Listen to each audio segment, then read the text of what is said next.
સાબરકાંઠા જિલ્લામાં ખેડબ્રહ્મા તાલુકાના કરુડા ટાંડાના હાવજ મેલડી બંજારા મ્યુઝિક ચેનલના ઓનર મુકેશ વણજારાના દીકરા ચિરાગ વણજારાનો જન્મદિવસ હોય ત્યારે કેવું ગવા એ દાદા ચંદ્રબાણના કુળમાં પૂજાણી રે માં મેલડી સદા રાખજે હાથ માથે રે મુકેશ વણજારા તને વિનવે મારી માડી રે મુકેશ વણજારા તને વિનવે મારી માડી રે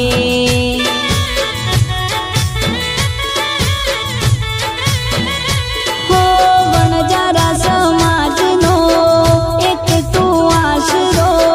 કાયમ રાખજે માં ચડતો દાડો ચિરાગનું જીવન સફળ કર્યું મેલડી માતાએ જીવન સફળ કર્યું મેલડી માતાએ લખ્યા મારા લેખ મારી માતાએ લખ્યા મારા